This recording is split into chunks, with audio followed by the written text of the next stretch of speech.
And so I'm just going to do a little read in and let Lissa know we're recording. Hi, Lissa, it's Jana. And before I forget, Jenn, how do you pronounce your last name? Do you want both names? And the Espinosa I got. It's the other one I'm not sure of. Espinosa-Goswami. Goswami. Oh, yeah, easy. Just like it sounds. Just like it sounds. Yep. Perfect. So, okay, so I'm going to read. I'm with Jenn Espinosa-Goswami. Did I say it right? Goswami. Goswami. Oh, you know what? I'm going to separate that so my brain will not do it again. Perfect. Anyways, I'm going to read her in and we are going to get started with her incredible story of hope. So 3, 2, 1. Hello and welcome to Oh My Health. I'm your gosh, I got to start all over. Sorry, Lissa. Sorry. It's one of those days. I have a summit I'm preparing for and it's super crazy around here. Okay, so 3, 2, 1. Hello and welcome to Oh My Health, There Is Hope. I'm your host, Jana Short, and today I'm here with Jenn Espinosa-Goswami. Jenn Espinosa-Goswami has spent her entire life releasing her inner Wonder Woman, beginning with her 100-pound weight loss as a young college student and most recently as a marathon runner. Her passion and motivation as a motivational speaker is to facilitate body bliss for every woman. A member of the National Weight Control Registry, Jenn has been featured on Women's Health, Prevention, Reader's Digest, First for Women magazine, and Fox. Oh my goodness, you are incredible. You're like a little superwoman. I feel like you should have a cape on right now. Well, we all have capes. You know that, right, Jenna? Yes, I do. I do know that. So welcome to the show. And I really want you to share your story of hope. And everyone knows why we do that here, because we want everyone to know that as long as there is breath in your body, you have hope. And all you have to do is reach out and grab that, right? So do you want to share your story of hope with us today? Absolutely. And thank you so much for this opportunity, Jenna. I really appreciate it. And I couldn't agree with you more. There is hope as long as we have breath in our body, as long as we can sit within our bodies. And that's what we're going to be mostly talking about, because for me, my story involved a lot of my body. I was a morbidly obese child. And if you're not familiar with medical terminology around that, morbid obesity means you're at least 100 pounds above your ideal body weight. And I was at that place as a child. So as you can imagine, I grew up in the 80s and 90s. There weren't too many kids back then who were obese. Unfortunately, today there are a lot of children who are obese as children, but I was rather an outlier when I was growing up. So fat shaming, bullying, and those types of things were common experiences for me. I don't remember a time when someone didn't have a negative comment for me, whether I knew who that person was or they were just a random person in the street. Sometimes I had family members commenting on, oh, you've grown so big, only it wasn't my height, it was my size that they were referring to. So you would think that those types of early childhood experiences would make me a very, unhappy, dissatisfied person, but they didn't. And that's what I like to share when it comes to feeling good about yourself. It doesn't necessarily mean that you fit some ideal image of the perfect childhood or the perfect life, but it means that you believe that no matter what negative messaging you have around you, that you do believe in yourself, your inner potential, your inner worth, and your inner beauty. And that is something I always held on to as a child. I love your story. You know what a lot of people don't know about me is, unless they go to my website and do my before and after pictures, I weighed over 350 pounds. And I was never heavy in high school, so I didn't go through that bullying. As a matter of fact, I'm ashamed to even say that I might have been the bully and not said kind things to people. But I do remember when I was overweight, having people say to me, oh my gosh, you would be so beautiful if you just lose weight. Or you could do so much if you just lose weight. Everything, all my success was like around just losing weight. And I found out later it was an illness. And I was able to get that taken care of and, manage my weight as I had always done before. So it really is sad. And it really does put all those blocks in our brain that we can't do very specific things unless we lose weight, which, by the way, I'm all for losing weight because I'm all for health and wellness. And I want you to be at your healthiest, thriving state. And being overweight does take some of that away from you. And so it's not about the fact that you could do more with losing weight or you could be more. It's about the fact that I really want you to be overall healthy. What's your experience with your weight loss journey that you went on? Yeah, so like any stubborn teenager, I had my pediatrician, I had my mom, I had people in my life who I should have listened to telling me, oh, maybe you shouldn't eat so much. Maybe you should do this. Maybe you should do that. I never went on a diet. I had no interest in diets as a kid. I said, I'm a great person. I'm intelligent. I'm a fabulous student. I'm athletic. I was very athletic as a kid. I spent my whole weekends biking, hiking, doing all the things. So I told myself I was healthy, and I was to a certain extent. But it wasn't until I was in college, almost graduated from college. I was 1 month away from graduation. And someone very special to me passed away that year. And it was my grandma Espinosa. She's my father's mother. And she was a great role model to me. She only had an 8th grade education. Her primary language was Spanish. And she was just a firecracker of a woman. Unfortunately, she had suffered from heart disease for many years. She survived her husband, who I never met because he passed from a heart attack before I was born. So, there were a lot of family things going on in my history. There was heart disease and Alzheimer's and diabetes and all these red flags. Thankfully, I escaped some of those things as a child, at least. But when grandma passed away, I realized that I would never be that person. I would never be that role model for someone in the future generations. I may not even live to be to 88 years old like she was, because every year I was gaining weight. Not because I wasn't healthy per se, but because I ate a lot of food and I loved to eat food.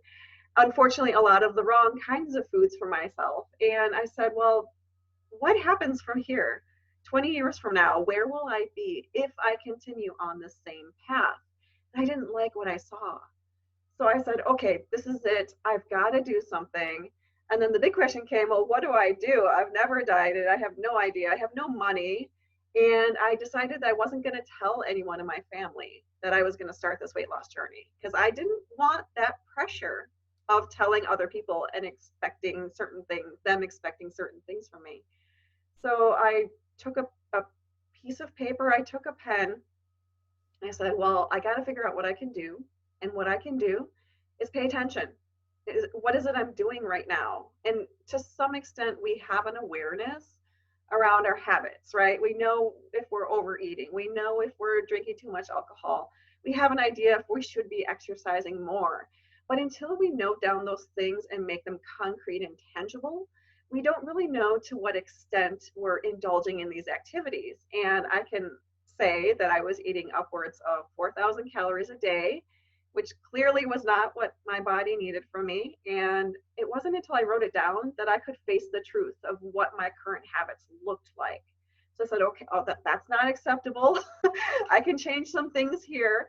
And I had no interest in, diets and shakes and supplements and those sorts of things. And I didn't have the money for weight loss surgery, which I never would have tried anyway.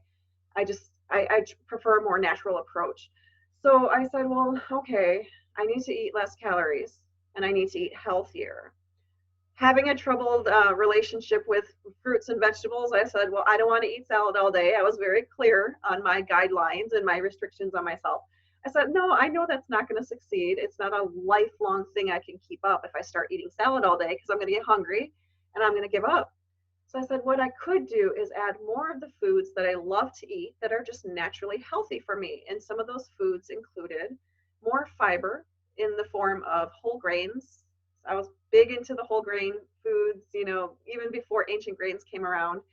I had a lot of whole grains, whole wheat, oats, oat bran, those sorts of things. I had a lot of legumes and I had a lot of nuts. And those are foods I already enjoyed. So I said, I'm just going to eat more of the things I like, which will naturally make me eat less of the things that are not helping me. That was a really good way of putting it, because you don't have to take out everything. People hear that word diet and all they hear is restriction. And the word diet literally just means what we're putting in our mouth. So one of the mind tricks that I always tell people is don't say you can't have, say I don't eat. And it's a lot easier for the brain to think you're not restricting yourself. You've chosen not to eat it. So I don't eat sugar. That's just it. I can't have sugar, because all of a sudden it's a restriction. and your body starts craving it because you restricted it. But literally that simple mind change when you say, I can't have, is amazing, which is kind of what you did. Like, this is what I love, this is what I can eat, and I can incorporate that with more things that are good for me. So it looks like it worked beautifully for you. I know that this took you on a journey, and one of the things I want to touch on is, we talked a little before and you said you hated running, and yet you became a marathon runner. And so I had one running event ever. When I got well, I create a memory every year, and I wanted to create a memory with my daughter who's a runner. And she asked me to do the Ragnar with her, which Oh, is a wow. 200-mile, 2-day relay race. And 26 miles was mine. That is not all at once. It was 3 legs, but it was, for me, not running. It was a lot. And you don't sleep. There's no sleeping for 2 days. You're in a car moving, dropping people off, picking them up, cheering them on. It's a lot. But after that, it was a one and done for me. I cannot even imagine you going through the training for an entire marathon and then saying, oh, I want to do that again. Well, my hat's off to you, because I have not attempted a Ragnar. I have friends who have, and it's intense. And just hearing their battle scars from that, I'm like, I don't think I'm willing to take that one on. So congratulations to you for jumping in with that. So running, yeah, running is interesting. You know, when you're really heavy, and I'm not a thin person still, I'm still overweight medically. So I'm not like trying to pretend that I'm really thin, but I feel that my body shape doesn't lend itself well to running. So I focused on other exercises that were more beneficial for me, did not cause any injuries. Things like dancing, swimming, walking. I do a lot of weightlifting because building muscle is an important part of my routine, and should be an important part of every woman's routine. But eventually I got to the point where those things were getting kind of easy for me, were not as fun or challenging or interesting to me.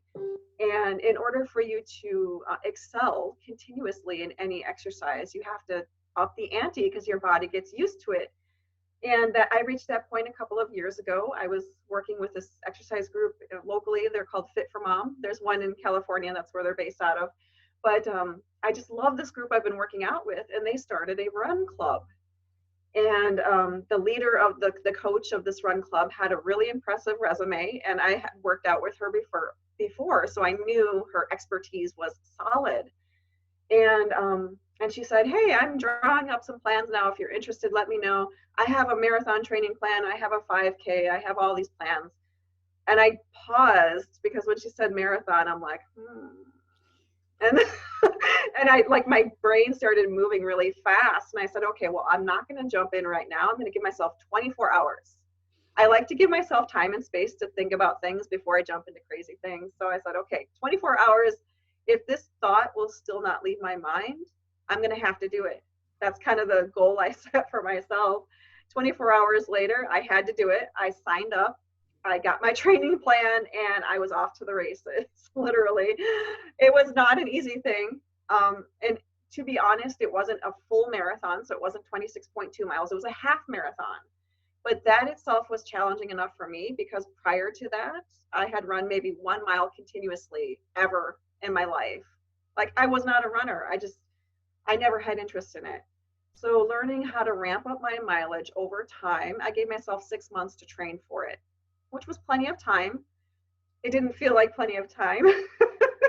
So I gave myself that 6 months to train. I ramped up my mileage. I had support from a great coach, which I highly recommend, you know, especially to avoid injury. Every single runner I've ever come across in life gets injured consistently, if not continuously. So it's something that just happens, and you have to be prepared to take really good care of yourself. That's really important for runners, because of the repetition and the pressure on your joints and what it takes out of your body and your system. Even if you're a person who is fit and athletic, you can still have challenges when you run, especially if you're new to it. So I just got the right support. I got the urge or the desire to challenge myself, and I went all for it. I love it. I want to talk a little bit about what you had mentioned earlier, about what you call body bliss. And what does that mean to you?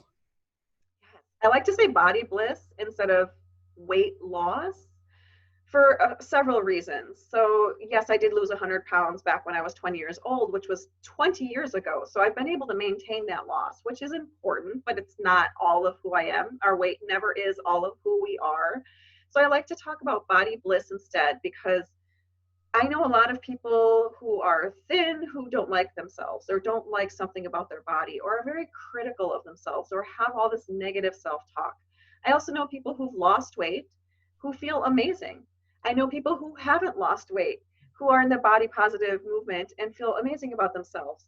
It's interesting though. I think as a general rule, most women I've come across in my life hate their bodies, or if they haven't, there's something on their bodies that they hate. And I don't think that's healthy. I don't think anyone should strive to do that. And I think sometimes we get into the trap as women of beating ourselves up for things sometimes we can't control. I mean, usually we can control what we eat and how we exercise, but sometimes there are things we can't control, and we tend to beat ourselves up about that. So part of Body Bliss has to do with your mindset in terms of how positive and self-confident are you as a person, and how is that influenced by your size? And how can we harness the idea of, I love me, but I am also working upon becoming a better me without that being a contradiction? Because I think that when you hear from some body positive folks, they say, well, you should be happy with who you are today, and there's nothing you need to change. Not necessarily. You can love who you are today and still know that you're not at your healthiest place, and there are things you can do to improve your life, whether that's physically, mentally, whatever. You should always cultivate a source of love for yourself so that other people can love you to the extent that you deserve to be loved. You know what, 100% agree with that. And I know that one of the things that I have to tell my client, which is a big balloon burst for them, is when they tell me that they want to be well. I want wellness, I want health, I want happiness. And that is a journey. It's never a place that you actually ever reach. Not that you're not happy or well, but you've got to always be. I can't work for 3 days a week on my health and wellness and then completely treat myself poorly the other 4 days and think that I've achieved that. So you're always getting better. You're always learning more. You're always, improving your health and wellness. It is definitely a journey, and it's not a location. So I want them to understand that, yes, you can thrive. I'm thriving with my diagnosis, but it's a journey, right? I have not cured myself. I have not changed my diagnosis. I'm thriving in my diagnosis because of my journey. So I always let people know, which is kind of like what you're saying, is that it's a journey to get where you're going. You can always be better no matter what size you are. And I love that you're using Body Bliss, because I hate the word diets. When I work with clients, I refuse to let them use that, because all that is what we're putting in our mouth. A diet is what we consume, and what we're consuming, it's not now, because of the commercials and the way they put it out there in the world, it becomes a weight loss, a restriction. And so as soon as we hear I'm going on a diet, that means I'm restricting myself, and immediately your brain is going to push back. So I love Yes. it. I love how you've changed it to Body Bliss, because you're right, at any size. I have met so many girls that I was envious with in high school or in college, and then I get to know them on another level, and I didn't realize how miserable and unhappy they were with how they looked. And I'm thinking, I would kill to look like you. I would own the world if I looked like that. And yet they're insecure. There's something wrong. They're hiding it, wearing big baggy clothes when they're super thin. And so, yeah, we have to see ourselves as the beautiful beings that we are. And I love that you're using Body Bliss, because no matter where we're at, it's so blissful. Do you, Jenn, do you work with women and men, or just women? Primarily women. I have worked with a few lucky men because to some extent, men are ignored in the discussion around a positive body image, and that's not fair either. Men have their own unique experiences. It may not be the same as a woman. Maybe dieting was not such a thing for them when they were younger, but that doesn't mean they don't have those experiences either. And I really want everyone. I mean, I primarily work with women just because that's who comes to me. I won't turn away men, but I really want people to get into the habit of loving themselves. And habits, just like any other habit we have, can be good or bad, but they have to be continuous. They have to be something that are reinforced through our environment, through subconscious triggers. And so, I want everyone to love themselves. It may not be every day, it may not be as bountiful for them, but it can always be a continuous thing, day after day, that they can say, yes, I love who I am inside and out, without a doubt. Well, one of the things I loved about what you said the most is it's not a magical protein drink. It's not a magical pill. There isn't anything to it. It looks to me like when you're working with clients, you're literally giving them the tools that they have around them. Like it's good nutrition, it's exercise, whatever that form is. You said you love dancing or swimming because you didn't feel like you had the body to run. And I know as I get older, there's no way. I mean, I did that Ragnar in my 50s, and there's no way I'm doing it now. And so like there's other things that you can do. Movement is just so important. And that telling your mind like how amazing you are every day. If you have to post that all over the wall so that your mind just keeps seeing it to the point that you've made that blueprint that it believes it, if that's what you have to do, that's what you should be doing. If I said like, Jen, I want to work with you, I want to lose 15 pounds, but mostly I just want to get really fit because I want to be here for a long time. How do you work with people like that? Like, what's the process? Well, to get started, everyone has to start somewhere. And I like to support people through a 5-day, I call it a challenge. It's an e-course. So it's delivered to your email. It's completely free. I call it the 5 days to body bliss because, it's a difficult work and it's something you have to keep working on. But you basically watch a 10-minute video, you do a short homework action step, and at the end of 5 days, you will fundamentally change your perception of your body. I've had everyone tell me from day one, my first question is, how do you perceive your body today? Like, use one word to describe your body today. I've had people tell me flabby, unhealthy, fat, chunky, fluffy, all these things. By the end of those 5 days, they are suddenly saying strong, powerful, supportive, there for me, amazing, miraculous. How amazing would it be if all of us could say that in 5 days we have changed our perceptions of ourselves to be more appreciative and share gratitude for this amazing vehicle that we're going through life through. This is the only vehicle we get in life today. So we might as well appreciate it for what it is and then work with it in order to get those results. And that is an incredible first step. I love that you're doing that because mindset is the most important thing. And once you adjust that mindset to realize that you should be grateful to your body and in the way it is right now, and you just want to support it and to make sure that it's healthy, you're giving everything to sustain it. I love that. I know I talked before about, not on this show, but on another show, about having a double mastectomy. And I thought my body was just scarred for life. And it was just not mine. It was different. And it was very hard for me. But now those scars to me are like that cape. They're my superpowers because I love them. I like have joy in them because I'm still here. And there's so many other people that did not make it. And I'm just grateful that I had a choice and I could make that choice to have those scars and still survive. And so I love it. If you look and you see all those flaws are perfection. And if you could see the perfection in it, and that you're just going to find so much joy in it. So I love that you're starting that way because it's the first thing to do is start changing our mindsets to start receiving all that new growth. So I love that. So how do people get a hold of you? My digital home is available to all. It is weightlesschronicles.com.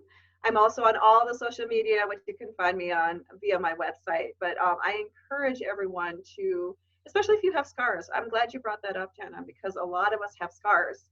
I had stretch marks long before I ever got pregnant with one of my children. And I still have somewhat of a troubled relationship with my stretch marks because I didn't know as a kid when I first saw them, they were angry red marks on my arms. I never went sleeveless in the summer. I still don't wear tank tops. I mean, it takes time to repair that relationship with yourself and to find the joy in it. But, that's my privilege in life as a motivational speaker, is to share that there is joy in that. I took a photo shoot where I put gold glitter all over my stretch marks on my arms, and I bared it all. And it was a really healing experience for me. But, that was 20 years after I lost weight that I was finally able to embrace that side of myself. So whoever is listening today, know that there's hope for you because it's never too late to be who you're going to become. And that day can start today. Well, honestly, you are like a breath of fresh air. I'm so glad we met, and I'm so glad that you were able to share your story. I'm going to grab onto all her social media and kind of stalker her a bit, because I don't work in weight loss, and I'm always looking for really amazing people to move clients to.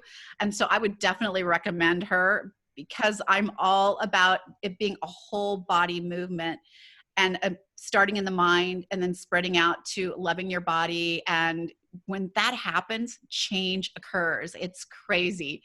But I love how you're doing things. So Jenn, thank you so much for coming on our show. Thank you. It's been a pleasure. So I'll see you on her sites as I'm stalking her. Stalk me. You are welcome to. Thank you.